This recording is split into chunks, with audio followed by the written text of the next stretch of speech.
শুভ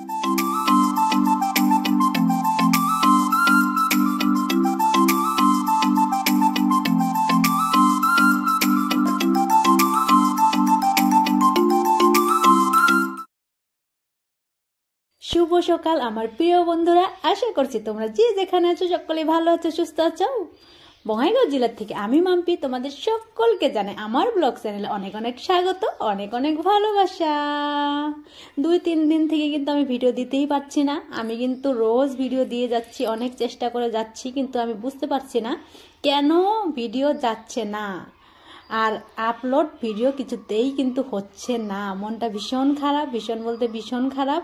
YouTube চ্যানেলটা আমার কি হয়েছে বুঝতে পারছি না। তবু আজকে অনেক কষ্ট করে চেষ্টা করে ভিডিওটা কিন্তু আমি এডিট করতে বসছি। উপায় তো নাই, কি করব, দেখি একটু চেষ্টা করে কি হয়, আজকে যাই কি না। তো তার জন্যই কিন্তু আমি ভাবছি দেখি একটু ট্রাই করে। তো এই ভিডিওটা বৃহস্পতিবারের, কিন্তু আমার দিতে দেরি হয়ে গেল, কেননা বুঝতেই পারছো ভিডিও কিছুতেই যাচ্ছে না। অনেক চেষ্টা করে আমি ভিডিও দিতে পারছি না। তো তার জন্য কিন্তু সেই ভিডিওটা আমি আজকে এডিট করতে বসলাম, ঠিক আছে। তো দেখো সকাল সকাল আমি কাজকর্ম শুরু করে দিয়েছি বৃহস্পতিবার, তার জন্য কিন্তু আমি ওই ঘরটাও মুছে আনলাম, এই ঘরটাও মুছে নিলাম। তো তারপরে কিন্তু দেখো হাজব্যান্ড মাছ নিয়ে আসছে, বাটা মাছ, তো সেগুলো আমি কাটতে বসে গেলাম। আমাদের কিন্তু লক্ষ্মী পুজো করে মাছ খাওয়া চলে, আমাদের নিয়মে কিন্তু আছে। আর মাছটাকে আমরা কিন্তু শুভ মনে করি, বিয়ের আশীর্বাদেও মাছ লাগে আমাদের। আর স্বাদে কিন্তু মাছ দেয় খেতে, কিন্তু চিকেন কিন্তু দেয় না। আর মৎস্য অবতারে তো ভগবান বিষ্ণু, আমরা সবাই জানি, তাই না? তো তার জন্য কিন্তু আমরা মাছটাকে শুভ মনে করি, মাছটা আমরা খেতে পারি। তো তারপর দেখো আমার মাছ কাটা হয়ে গেল, মাছ ধোয়া হয়ে গেল। আর এদিকে যেখানে মাছ কেটেছিলাম আমি, সেইটা কিন্তু জায়গাটা আমি মুছে নিলাম।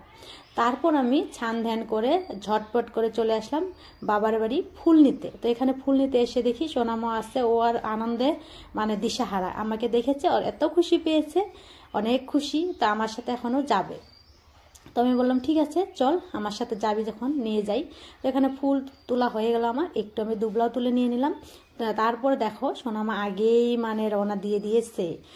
গেট খুলে দেখো নাচ, একবার দেখো নাচাগাছা শুরু করে দিয়েছে, দেখো কত খুশি, বা আমাদের ওখানে যাবে। তো এখানে এসে আমি একটু আলতা পরছি পায়ে, আর এদিকে ভাসতে আমাকে আলতা পরতেই দিচ্ছে না। দেখো কিভাবে আমাকে হাত টেনে ধরে, দিতেই দিবে না। তো আমি এক পায়ে লাগিয়ে ওকে আগে দিয়ে দিলাম, তারপর কিন্তু আমি আমার অন্য পাওটায় আমি লাগিয়ে নিলাম। তারপর আমি সোজা চলে আসলাম মন্দির ঘরে। মন্দিরে এসেই আমি ঠাকুরকে একটু প্রণাম করে নিলাম। প্রণাম করে সব আমি বাসন যা ছিল ঠাকুর ঘরে সব আমি বাইরে রেখে আসলাম। আর এদিকে ঘরটা আমি ঝাড়ু দিয়ে নিলাম। তারপর আসনটা সাফা করে নিলাম। আর এদিকে মন্দিরটা আমি সুন্দর করে মুছে নিলাম। আর অনেক ধুলাবালি, এখন আমাদের এখানে গ্রাম্য পরিবেশ, অনেক ধুলাবালি আসে, জমি আছে, ক্ষেত আছে, আমরা করি না, কিন্তু অন্য লোকজনরা করে। তো সেই কিন্তু ধুলাবালিটা আমাদের বাড়িতে আসে। তো তার জন্য দেখো আমি ওয়ালগুলো ভালো করে মুছে নিলাম বৃহস্পতিবার। তো সব মুছে নিয়ে আমার হয়ে গেল মুছা। তো তারপর দেখো আমি বাসন মাজতে এখানে চলে আসলাম। আর আজকে একটু বেশি বাসন বার হয়েছে, কেননা ওই যে যেখানে আমি ঘন্টা তারপরে সলতাবাতি লাগাই, সেইটাও কিন্তু আমি আজকে নিয়ে আসছি। আর রোজ কিন্তু আমি বাসন ধুই, ঘন্টা ঠন্টাও কিন্তু রোজ আমি ধুই না। তারপর দেখো এখানে আমার পিতলের বাসন বেশি। তো পিতলের বাসন মাজতে এতটাই কষ্ট, ছাপা সহজে হতেই চায় না। লেবু দিয়ে মাজলে কিন্তু অনেকটাই ভালো।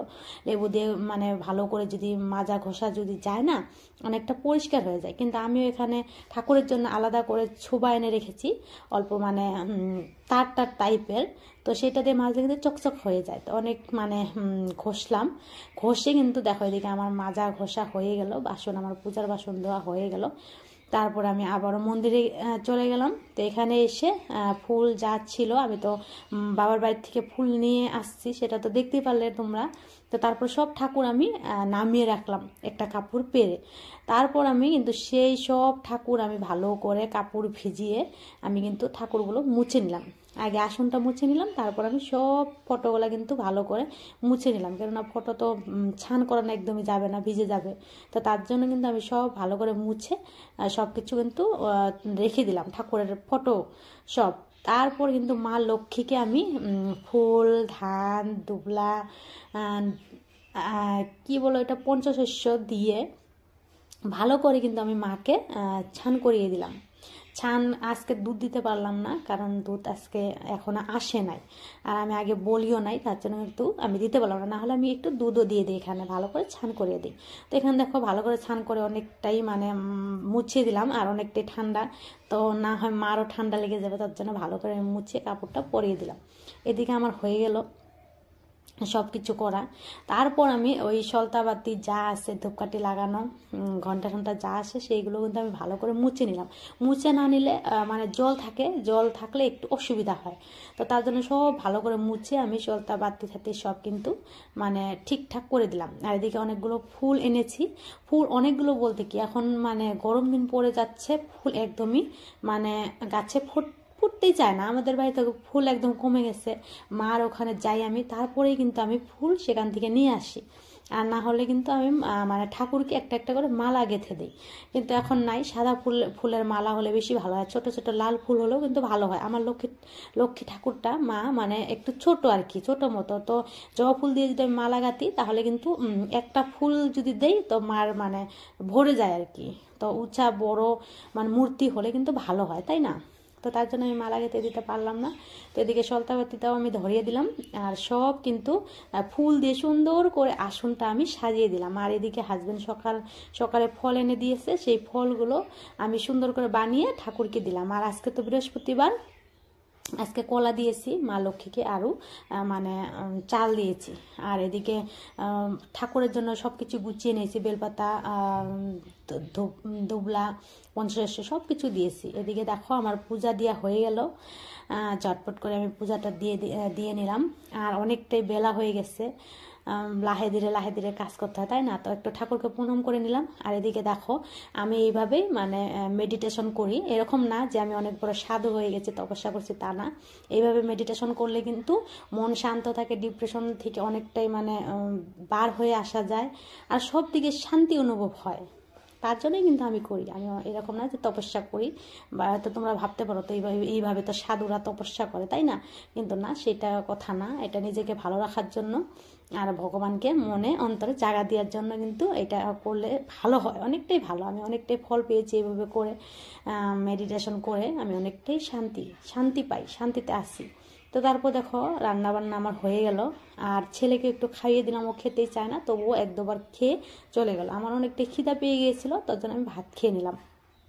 এদিকে চুলগুলো অনেকটাই মানে ভিজা ছিল, ভালো করে চুলটা খুলে একটু মানে ঝেড়ে নিয়ে শুয়ে পড়েছিলাম আমি আর কি। তারপর দেখো সন্ধ্যা লেগে গেছে, এখন উঠলাম, উঠে কম্বলটা মানে এমনি হালকাভাবে ভাঁজ করে রাখলাম, একটু পরেই তো গায়ে দিতে লাগবে, তার জন্য অত ভালো করে ভাঁজ করলাম না। এদিকে পর্দাগুলো আমি ভালো করে মেলে দিলাম, মানে কয়টা কাপড় ছিল মেলে দিয়ে, তো সেইগুলো আমি উঠিয়ে নিলাম।